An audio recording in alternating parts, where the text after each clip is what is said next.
সারা বাংলাদেশে প্রায় 70% জেলায় রাসেল ভাইপার ঢুকে গেছে। এখন সাপে কামড়াইলে বাংলাদেশে আমরা কিছু ভুল বা কুসংস্কার কাজ করে থাকি, যেগুলো আসলে চিকিৎসা বিজ্ঞানের আলোকেও অথেন্টিক না এবং কোরআন হাদিসের আলোকেও অথেন্টিক না। যেই সাপটা আপনার শরীরের জন্য ক্ষতিকর, আপনার জীবন বিনাশ করবে, সেই সাপকে আপনার হত্যা করতে হবে। আর কিছু সাপ আছে, আপনি জানেন কি না, সারা পৃথিবীতে যত ধরনের সাপ আছে 80% সাপ যাদের নাই, বিষ নাই, মানুষকে কামড়াইলে এই মানুষের শারীরিক কোনো ক্ষতি হয় না। এবং সাপের একটা নেচার আছে, কিন্তু আপনি যতক্ষণ পর্যন্ত তারে খোঁচাখুচি না করবেন ততক্ষণ পর্যন্ত কিন্তু কামড়ায় না। খেয়াল করে দেখেন, ধরেন আপনার পাশ দিয়ে চলে যাচ্ছে, আপনাকে প্রথমে কিন্তু ছোবল মারে না, এটা সাপের একটা বৈশিষ্ট্য। কিন্তু এই রাসেল ভাইপার বাংলাদেশে যেটা ছড়িয়ে পড়েছে, এই রাসেল ভাইপার 100 বছর আগেই কিন্তু বাংলাদেশে থেকে প্রায় বিলুপ্ত হয়ে গেছিল। এটা সাহারা মরুভূমিতে পাওয়া যেত, আরব বিশ্বের বিভিন্ন দেশে পাওয়া যেত। বাংলাদেশে কিভাবে আসলো এই সাপটা, এখন আমরা জানি না যে এটা কারো ষড়যন্ত্র কিনা বাংলাদেশের কৃষিখাত ধ্বংস করার জন্য, যে এই রাসেল ভাইপার ছাড়িয়ে দিলে কৃষকরা ভয়ে মাঠে যাবে না, ধান কাটতে পারবে না বা জঙ্গলে যাবে না, কারণ এটার ইফেক্ট কিন্তু কৃষিখাতে অবশ্যই পড়বে। ডাক্তাররা বলতেছে যে এটা যদি দংশন করে তাহলে মানুষ মারা যাবে খুব শীঘ্রই, এবং ওই যে মেডিসিন বা ইঞ্জেকশন দেওয়ার পরে, অ্যান্টিভেনম দেওয়ার পরেও কিন্তু কাজ হয় না। অনেক সময় কিডনি বিকল করে ফেলে, হার্ট দুর্বল করে ফেলে, হার্ট বিকল করে ফেলে, এই জন্য মানুষ মারা যায়।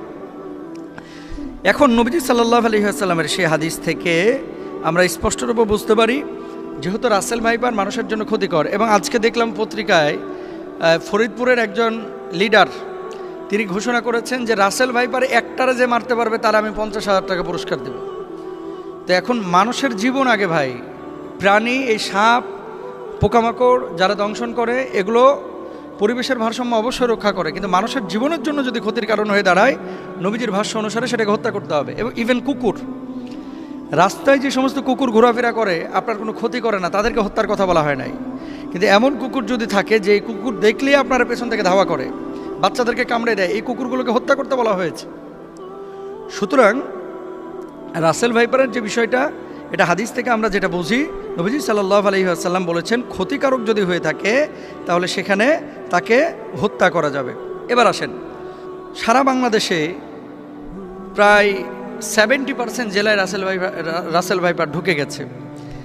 এখন সাপে কামড়াইলে বাংলাদেশে আমরা কিছু ভুল বা কুসংস্কার কাজ করে থাকি, যেগুলো আসলে চিকিৎসা বিজ্ঞানের আলোকেও অথেন্টিক না এবং কোরআন হাদিসের আলোকেও অথেন্টিক না। মনে রাখতে হবে, যখন কোনো বিষয় আপনার শারীরিকভাবে কোনো ক্ষতি করছে, প্রথমত আপনাকে কারণটা বের করতে হবে যে কী কারণে এটা হলো। সাপে কামড়াইছে, সাপে কামড়ানোর পরে এই বিষটা কিন্তু আপনার শরীরের মধ্যে ঢুকতেছে।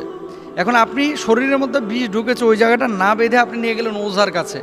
ওঝা কি করতেছে, ওই তদবির করতে করতে করতে করতে, আগে যেমন বাংলা সিনেমায় দেখা যাইতো ওই যে বিন বাজাইতেছে আর কাইটিয়া যেই সাপটা দংশন করছে এ আবার উড়িয়া চলেইতেছে একেবারে। হ্যাঁ, আসার পরে ওখানে মনে করেন মুখটা দিয়ে আবার মনে করেন বিষ বাইর করে ফেলে। এগুলো মিথ্যা কথা ভাই, এগুলো কোনো ভিত্তি নাই। তবে হ্যাঁ, নবীজি সাল্লাল্লাহু আলাইহি ওয়াসাল্লামের সাহাবীরা একটা কাজ করেছিলেন, সূরা ফাতিহা পড়ে ওই জায়গাটায় থুথু লাগিয়েছিলেন, তারপরে ওটা বের হয়ে গেছিল। এর মানে এই না যে থুথু লাগাইলেই সাপের বিষ বাইরে হয়ে যাবে। কামড়াইছে রাসেল ভাইপার আর আপনি নামাজ পড়েন না, রোজা করেন না, থুথু লাগিয়ে দিতেছেন, থুতুকে ওখানে কপ ফেললেও কিন্তু বিষ বাইর হবে না। এগুলো খেয়াল রাখতে হবে। তাহলে আপনার করণীয় কি? আপনাকে যাইতে হবে ডাক্তারের কাছে। আপনি ডাক্তারের কাছে যান, যাওয়ার পরে আপনি চিকিৎসা নেবেন। আর ওঝা, তারপরে বিন বাজানো, এই সমস্ত জিনিসগুলো অথেন্টিক যেহেতু না, যেই জায়গাটায় অথেন্টিক বা কারো কাছে এমন কোনো মেডিসিন থাকলে আপনি সেই জায়গাটায় চিকিৎসা নিতে পারেন। আবার আমাকে ভুল বুঝেন না, ঝাড়ফুঁক ইসলামে কিন্তু জায়েজ, কিন্তু কবিরাজির নামে এই যে বিন বাজাইতে বাজাইতে সাপকে দৌড়ায় নিয়ে আসা। আচ্ছা ভাই, সাপ এখানে কামড়ানোর পর কি বসে থাকে? বুঝলেন কথা? ধরেন কামড়াইলো উত্তরা 10 নম্বর সেক্টরে, সাপটা 10 নম্বরে কামড়ায়া ওই ভাসতে ভাসতে ভাসতে ভাসতে রাত্রে সফর করতে করতে টঙ্গী চলে গেছে। এখন আপনি এখানে বিন বাজাইতেছেন, ও টঙ্গী, সাপ আছে টঙ্গীতে, উত্তরা 10 নম্বর থেকে গাড়ির আওয়াজে সাপ বিনের আওয়াজ পাইবে কিভাবে? জিনিসগুলো কিন্তু একটা ভাবার বিষয়। তাহলে আমরা এই বিষয়গুলো খেয়াল রাখবো। সাপে কামড়াইলে চিকিৎসা নেওয়ার চেষ্টা করব। সাপে কামড়ানো জায়গায় তৎক্ষণাৎ পরিষ্কার করে ব্যান্ডেজ বা সুতির কাপড় দিয়ে ঢেকে দেব, এটা ডাক্তাররা বলছেন। এবং সেই জায়গাটায় রশি দিয়ে হালকা করে বেঁধে দিবেন যাতে করে বিষটা উপরে যাইতে না পারে।